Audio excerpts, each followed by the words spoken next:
দর্শক, এই বিষয়ে আরো জানাতে নিঝুম দ্বীপ থেকে সরাসরি যুক্ত হচ্ছেন সহকর্মী ইসমাইল হোসেন কিরণ।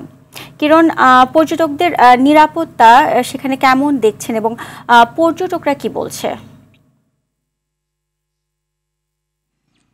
জি, ধন্যবাদ সুজানা আপনাকে। আপনি জানেন যে প্রাকৃতিক সৌন্দর্যের অপূর্ব লীলাভূমি নিঝুম দ্বীপ, এখানে বছরের বিভিন্ন সময় মানুষের পর্যটকদের আনাগোনা মুখরিত থাকে। এর মধ্যে সবচেয়ে বেশি শীত মৌসুমে এলে এই পর্যটকদের পদার্থনা এখানে ব্যবসায়িক প্রতিষ্ঠান থেকে শুরু করে সব জায়গায় সরগরম হয়ে ওঠে।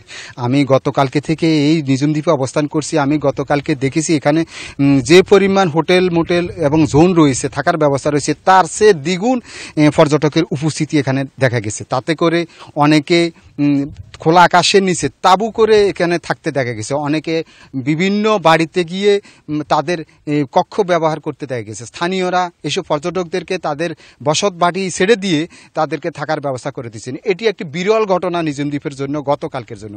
আমি কথা বলছি এখানকার ব্যবসায়ীদের সাথে, তারা বলছেন যে বছরের বিভিন্ন সময় মানুষজন এখানে আসেন, কিন্তু সবচেয়ে বেশি গত কয়েকদিন এখানে পর্যটকদের উপস্থিতি লক্ষ্য করা যায়। আমার সাথে আছে একজন পর্যটক, আমি একটু তার অনুভূতি জানার চেষ্টা করবো যে নিঝুম দ্বীপে আসার পরে তার অনুভূতিটা কি।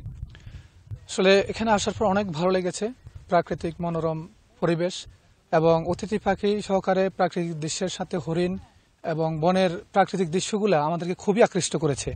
তাছাড়া এখানে আমরা লক্ষ্য করেছি, যদি tourism department, Bangladesh tourism department একটু নজর দেয়, এখানকার যাতায়াত ব্যবস্থা এবং যে হসপিটালিটি ম্যানেজমেন্টের যে বিষয়গুলো আছে, মানুষ থাকার এবং হোটেলের যে ম্যানেজমেন্ট, এ সকল বিষয়গুলোর দিকে যদি নজর দেয়, তাহলে বিদেশি পর্যটকরা এখানে এসে আমাদের নিঝুম দ্বীপকে উন্নত আরো মানে জীবনযাত্রার মান বাড়াবে এবং যে নিঝুম দ্বীপের জনগণের কর্মসংস্থান বৃদ্ধি পাবে।